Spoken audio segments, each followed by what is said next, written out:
welcome back to another video feature of the Immersive Worlds Handbook. You're seeing my iPhone because I wanted to do a feature as I'm in Portland this week talking about wayfinding and finding my way around the city.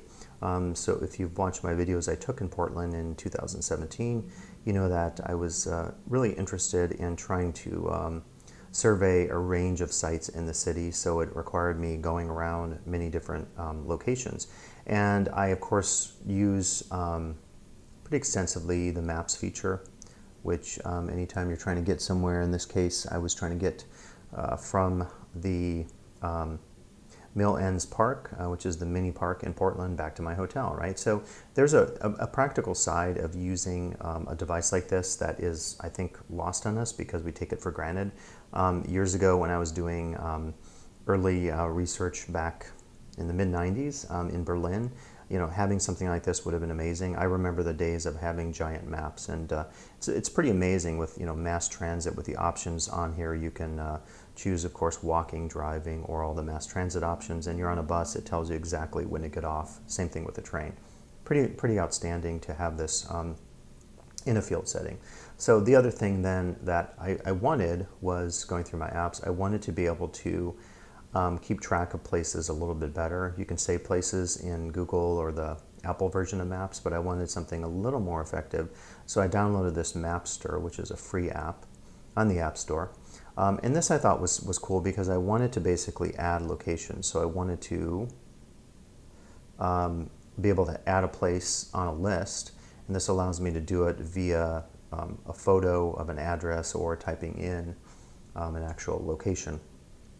And then what I can do with this app is choose between a list of locations, and you can see those here. So we have Mill Ends Park, Ground Control Arcade, Powell's, of course, Patagonia Portland, Kids Toy Museum, the Lovecraft Bar, Stark's Vacuum Museum, the Rimsky-Korsakov Coffee House, the Freaky But True Pecularium, World Forestry Center, Flutter, and a number of other places. I never made it to the Bible Club, the Grotto, or the Victory Bar.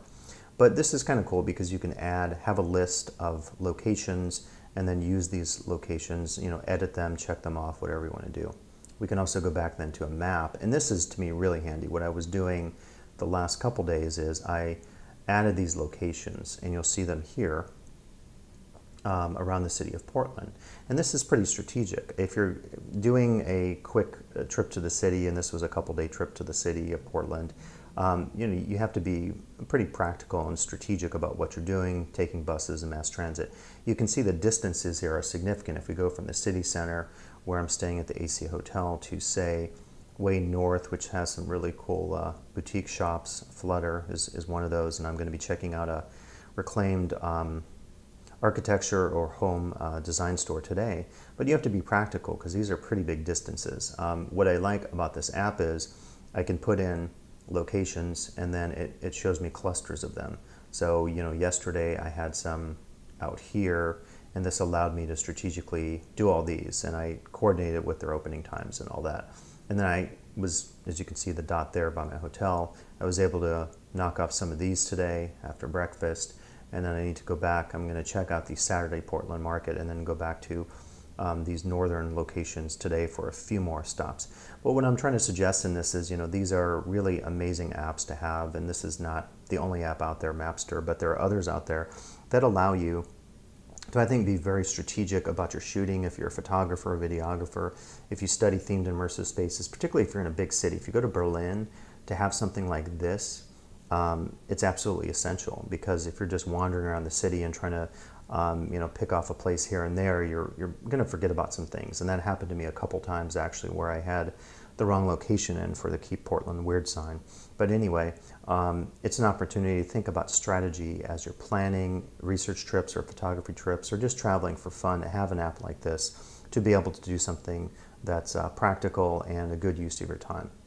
So that's it today here in Portland, talking about the use of apps like these to map out your pathways in any city around the world. So please come back for additional video features of the Immersive Worlds Handbook.